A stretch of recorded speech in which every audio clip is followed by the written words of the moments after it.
Hey, my roommates, what's up? It's a culture detective here investigating your favorite albums. And today I'm going to be doing a quick album review on the new Fire Orchestra album, Echoes. So, Fire Orchestra is a Swedish experimental big band outfit, and this is their fifth studio album, Echoes. I found out about this album on rateyourmusic.com. It has a very interesting looking album cover.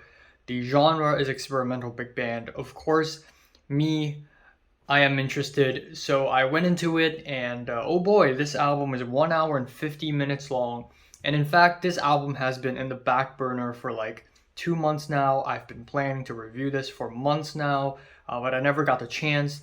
I've been debating whether I should do this in a mini albums review video or should I do it full length, but now that I have some time, might as well do it full length. So, yeah, the album is basically one gigantic jazz album, but it's not exactly jazz. It has a lot of jazzy elements into it. There's some ambient, but mostly it's just 20 something people, I guess, making sounds with different instruments and basically creating this jumbled mess. So let's talk about the tracks that I like first. The album opener, I See Your I See Your Eye, Part 1. It's a slow beginning with some simple pianos, drums, and cellos. It's a little stiff, but it builds up to some screeching horns and swelling strings later in the track, which is really cool. And the second track, Force Without Shadows, is the most exhilarating track here on the album easily, with some sporadic hand drums and jazzy pianos and strings. It sort of explodes. We have tracks like Sliding Whistle of Pain, where the band tries to do something a little bit ambient, maybe even a bit of dark ambient with the chimes and the creepy strings. While I think it's a very interesting effort to try something like that, they did not really achieve what I think they were trying to achieve with this track. And then we have tracks like Lost Eyes and Dying Hand with the dense and chaotic intro. It's so dense and so chaotic, it's actually really impressive. But what comes after that intro is only okay.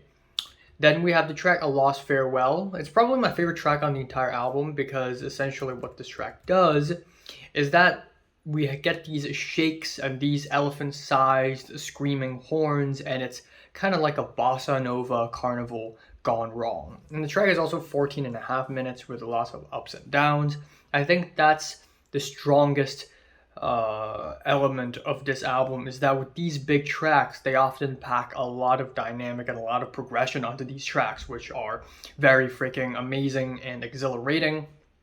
I also like the track Cala Boca Menino, which is another Latin flavored influence track with very avant-garde instrumentals. It's very random, very sporadic, very spontaneous, and it's a really fun track. It's a really huge, lengthy track as well.